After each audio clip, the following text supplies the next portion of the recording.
weeks of cancellations due to weather is way too long to go without an Annapolis Yacht Club Wednesday night race. And we enter Series 2 now. Hi, I'm Ashley Love from T2P TV, and joining me from behind the camera, our producer, Bruce Nairn.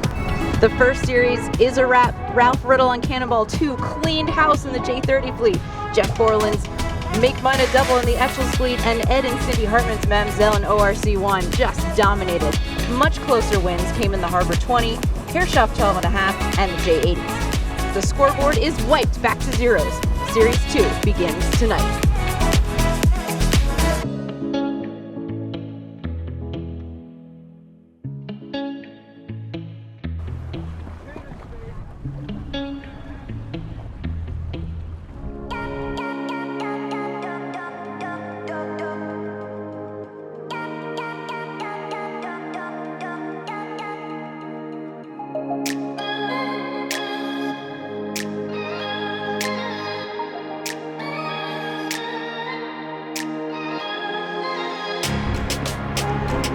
ORC1 is the first to have a start, and Mumbles Far 30 holds out. J111 Tenacious at the boat. No, not quite. Not quite. It snuck in there. Oh, we got a pretty good start there. Dark Storm picking the middle. Gonna mow him down.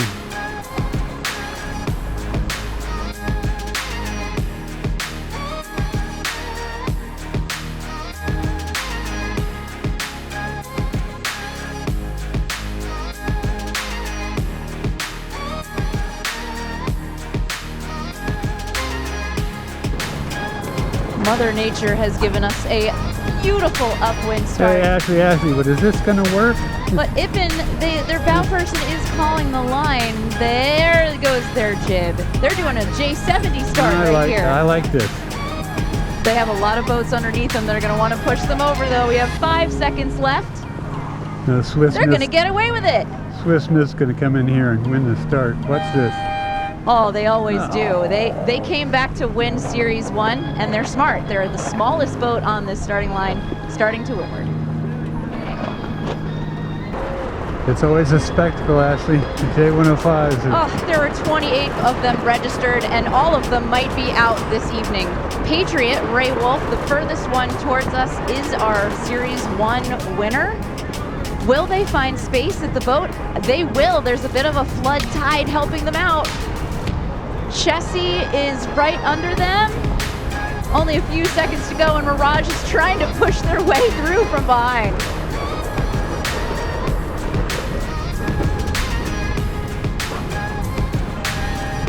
And Firebrand settles for a second row start, but with speed, not too shabby. Somebody. Mirage is really in the tank here. I'm surprised. They'll find their way out.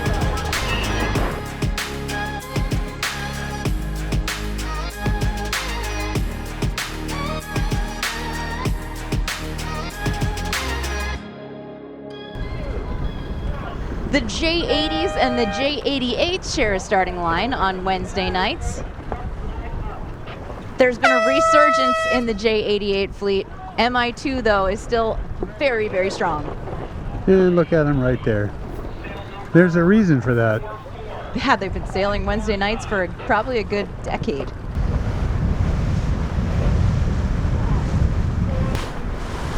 Turbo Sloth. Mike Coe is doing the driving tonight with Dan Wittig and friends, Emerson Smith as well. And Dan's kids are no stranger to this boat, but Emerson's daughter Cora, who is 5 years old, is in her first race ever tonight aboard.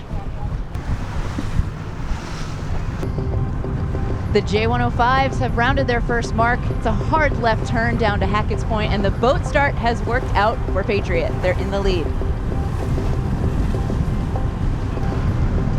They're on the low road, and Blizzard 617 is leading the charge of the high road.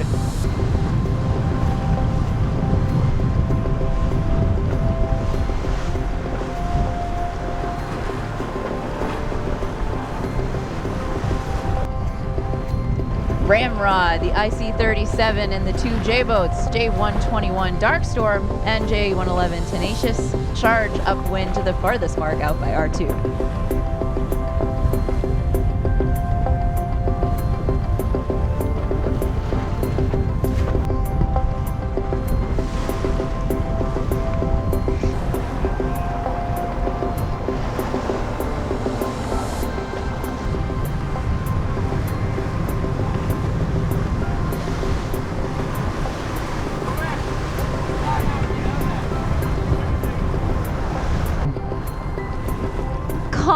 belay line to this windward mark from about a mile away. Jimmy At least. Staggerholm, at least. We've been watching for the past 20 minutes. 20 And years. they are 20 years, That's actually. right. You got that all wrong. They are ready for that set, too. Jimmy Staggerholm, at it again. And the cast of characters. Second around the top mark in ORC2 is SUI 49 pointless Jonathan Schlossberg, an SE 8.5. And Patriot is around, a boat full of veterans. It's a great program to get into coming out of the service.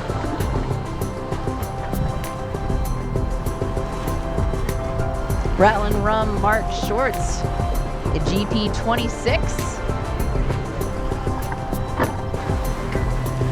And QA2, a J92S with Greg Lyons at the helm.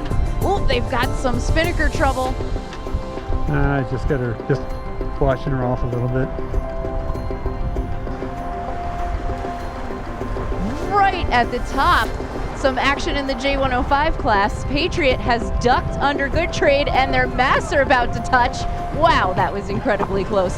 But who can get up their kite the fastest? Jamie Gilman on the bow of Patriot.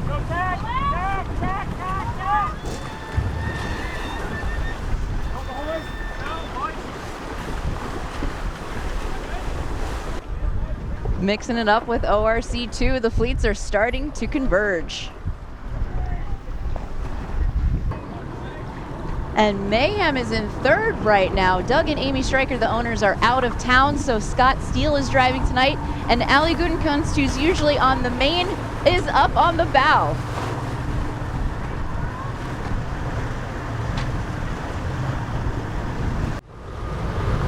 What a gorgeous night to be out here. It kind of feels like we're out in the ocean. Have you sailed distance racing in the ocean, Bruce? In ocean races? Yeah, ocean racing.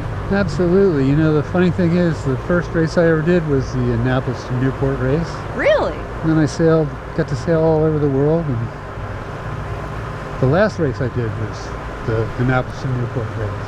That's a huge marquee event. That's a big goal for a lot of teams. And we're 1 year out from the 2025 edition, which will be the 40th anniversary. And Meredith Blacken and Steve Hale on Cookie Monster told the Smoking Lantern all about it.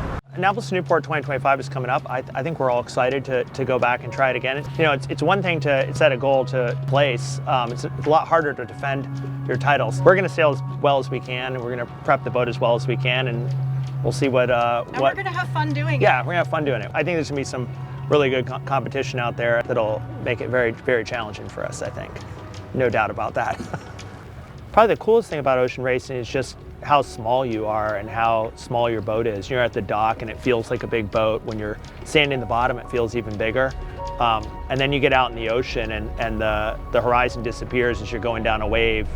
And you just see how small you are compared to, it sounds cliche, but you really do realize how small you are compared to nature. And it's hard to get that experience anywhere in the world other than on a sailboat offshore. I love revisiting the memory of these ocean races that we've done all together on Cookie Monster.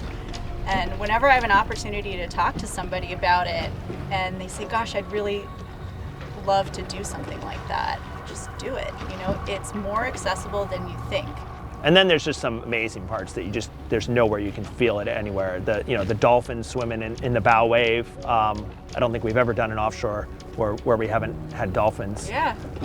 We've seen whales, sea turtles, the sunsets, even the rain squall that knocked us down for a moment. And it was beautiful in its power. And its violence. And violence. So, yeah, I mean, there's experiences that you can't get anywhere else in life except on a small boat offshore.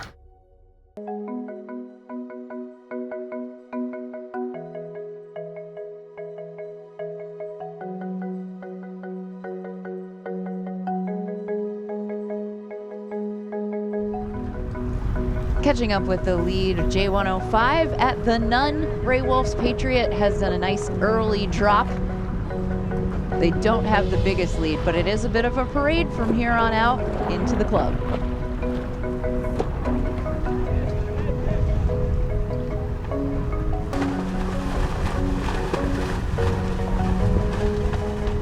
ORC2 is also here. Giselle O'Shaughnessy and her husband Patrick on their FAR 230.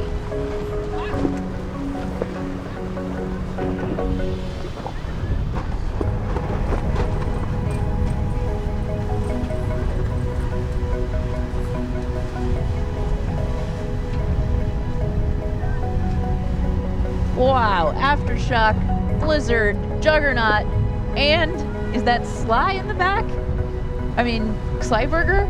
That is a lot of boats coming here at the same time.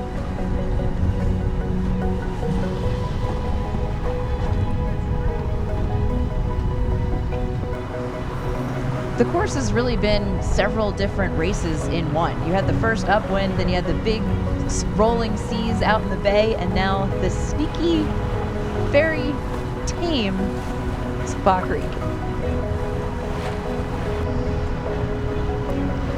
And the rest of the parade, actually, it's Really tough closed in the in. harbor, I gotta say.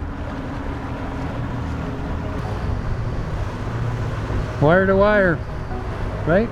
Yeah, they won the boat. First to all the marks. That's wire to wire definition. Good job, Patriot.